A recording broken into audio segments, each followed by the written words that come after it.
दफ्तर में और भी बहुत से अहम केस पड़े हैं। देखना यह है कि नया केस किस रफ्तार से चल पाता है।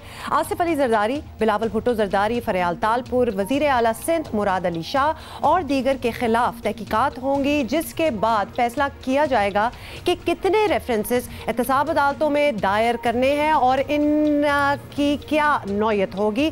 आपको ये भी बताएं कि DG नैब रावलपिंडी इरफान नईम मंगी मियां मोहम्मद नवाज शरीफ के खिलाफ बनने वाली JIT का भी हिस्सा थे। इरफान मंगी ने इसके अलावा जिन रेफरेंसेस की तहकीकात की उनमें आशियाना हाउसिंग स्कैंडल, साफ पानी स्कैंडल और 56 कंपनियों को कायम करने और उनको ठेके देने के स्कैंडल शामिल हैं और वो इन अफसरान में शामिल हैं जिन पर शरीफ खानदान को तहफ़्फ़ुज़ात थे। मैं और मेरे बच्चे उन हीरों से बनी JIT के सामने कई बार पेश हुए जिन्हें व्हाट्सएप कॉलों के जरिए चुना गया। उनमें ऐसे हीरे भी थे जिनकी अपनी इंक्वायरियां हो रही थीं। ये हीरे अब सबसे मुकद्दस मखलूक बन चुके हैं, जिनके खिलाफ खुद सुप्रीम कोर्ट भी कोई कार्रवाई नहीं कर सकती।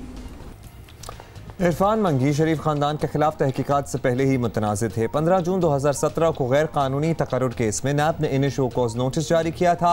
6 सितंबर 2017 को सुप्रीम कोर्ट ने इरफान मंगी की कारकर्दगी पर शदीद अदम इत्मीनान का इजहार किया था। जस्टिस दोस्त मोहम्मद ने अपने रिमार्क्स में कहा था कि इरफान नईम मंगी के खिलाफ कल इंक्वायरी हो रही थी, आज वो हीरो बन गया है। महज अदालती फैसले के बायस इरफान नईम मंगी पर हाथ नहीं डाल सकते। इसी पर ज़रा बात करते हैं, हमारे स्पेशल कॉरेस्पॉन्डेंट हैं इस्लामाबाद से एजाज सैयद, उन्होंने हमें ज्वाइन किया है। एजाज, सबसे पहले तो जो हमने सारी खबर बताई है, पहले तो ये आप हमें बता दें कि सुप्रीम कोर्ट के अहकामात आए तो कई दिन हो गए हैं, चेयरमैन नैब को ये केस तफ्तीश के लिए आगे बढ़ाने में इतना वक्त क्यों लगा?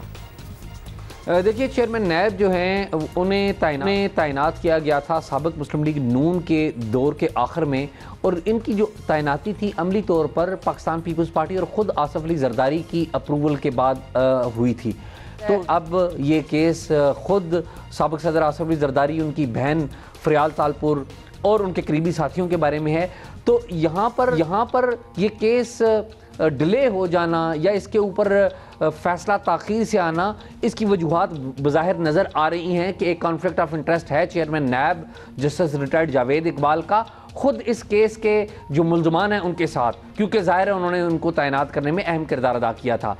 आम तौर पे होता यह है कि जो ही सुप्रीम कोर्ट का कोई हुक्म आता है तो उसे अगले रोज़ ही उसकी कापी मिलते ही इजलास मुनक्कद होता है और उसके ऊपर मुतलका फ़ैसले किए जाते हैं। लेकिन इस केस में ऐसा कुछ नहीं हुआ।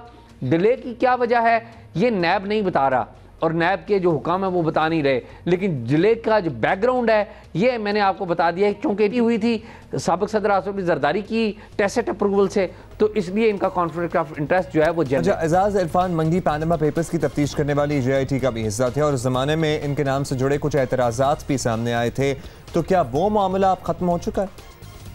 जी देखिए, सुप्रीम कोर्ट ऑफ पाकिस्तान ने इरफान मंगी और जो उस वक्त मुश्तरका तहकीकाती टीम पनामा केस के हवाले से कायम की गई थी, इनके तमाम जो अरकान थे उनके हवाले से कुछ अहकामात जारी किए थे। इनके नामों पर एतराज़ किया गया था और इनके नामों पर एतराज़ मौजूद है आज भी। तैनाती का केस खुद भी चल रहा है और ज़ाहिर है वो सुप्रीम कोर्ट ऑफ पाकिस्तान में वो मामला चल रहा है। आपको याद हो कि इनके खिलाफ इंज़बाती कार्रवाई भी हुई थी, इनको शो काज नोटिस भी मिले थे, लेकिन वो मामला दब गया क्योंकि उस वक्त सुप्रीम कोर्ट ऑफ पाकिस्तान साबिक वज़ीर आज़म नवाज शरीफ के खिलाफ केसेस देख रही थी। अब ये साहब रावलपिंडी में एक प्राइज्ड पोस्ट जानी जाती है, यहाँ पर काम कर रहे हैं और उन्होंने परफॉर्मेंस देनी है इन केसेस के हवाले से। तो ये डिपेंड करेगा कि चेयरमैन नैब ज़ाती तौर पे क्या चाहते हैं, क्या उनका कोई कॉन्फ्लिक्ट ऑफ इंटरेस्ट तो नहीं है और उन्होंने जानबूझकर नैब रावलपिंडी को ही क्यों ये दे दिए।